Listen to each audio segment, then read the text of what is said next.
Zam! Zam! Teriak Hajar ketika melihat aliran air tersebut, yang artinya adalah berkumpul. Hajar menangkupkan kedua tangannya dan mengambil air itu, kemudian memberikannya kepada Ismail. Setelah itu, dia sendiri pun meminum hingga kenyang.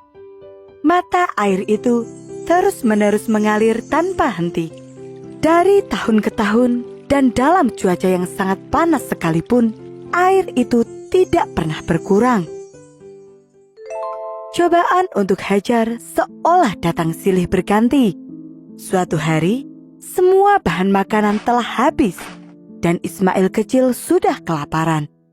Untuk menunda rasa lapar itu, Hajar merebus batu-batu dan berkata, Tunggulah sebentar, makanan ini belum matang. Hari terus berganti dan Hajar tetap menjalani hidupnya dengan ikhlas. Dia tekun dan rajin bekerja. Dia tidak pernah mengeluh sekalipun. Mekah yang dulunya tandus dan tidak dihuni oleh manusia, kini berangsur-angsur mulai ramai. Mata air itu telah menarik para musafir dan pedagang. Mereka menyebut mata air itu dengan nama Zam-Zam. Dari merekalah Hajar bisa mendapatkan bahan makanan. Terima kasih atas bantuan Tuan selama ini. Sama-sama, Nyonya. Berkat mata air ini, kami semua jadi tertolong. Suatu ketika, Nabi Ibrahim datang berkunjung ke Mekah. Dia begitu terkejut ketika melihat daerah itu telah menghijau dan ramai dikunjungi orang-orang. Nabi Ibrahim merasa terharu dan bangga melihat putranya. Ismail kecil telah tumbuh menjadi anak yang cerdas, baik dan sopan. Dia juga tekun beribadah sesuai dengan ajaran ibunya. Nabi Ibrahim bersyukur kepada Allah atas semua perlindungannya. Suatu hari, Nabi Ibrahim mendapat mimpi yang sangat mengguncang hatinya. Dalam mimpi itu, Allah memerintahkan untuk mengorbankan putranya sendiri, menjadikan Nabi Ismail sebagai persembahan untuk Allah. Mimpi itu membuat Nabi Ibrahim merasa gelisah. Saat itulah, iblis mencoba untuk menggoda Nabi Ibrahim dan menggoyahkan hatinya. Bagaimana bisa dia menyembelih putra yang begitu disayangi? Nabi Ismail melihat kegelisahan yang dirasakan oleh ayahnya. Dia pun bertanya, hal apa yang membuat ayahnya tersebut gelisah? Nabi Ibrahim kemudian bercerita, Wahai anakku, sesungguhnya aku melihat di dalam mimpi, aku menyembelihmu. Bagaimana pendapatmu? Wahai ayahku, kerjakanlah yang diperintahkan Tuhanmu. Sungguh di luar dugaan, Nabi Ismail yang kala itu masih berusia remaja, memiliki iman dan pendirian yang teguh.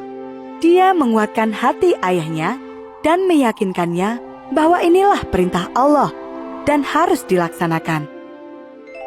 Insya Allah, engkau akan mendapatiku sebagai orang yang sabar, ayah. Mendengar ucapan anaknya ini, Nabi Ibrahim pun merasa yakin.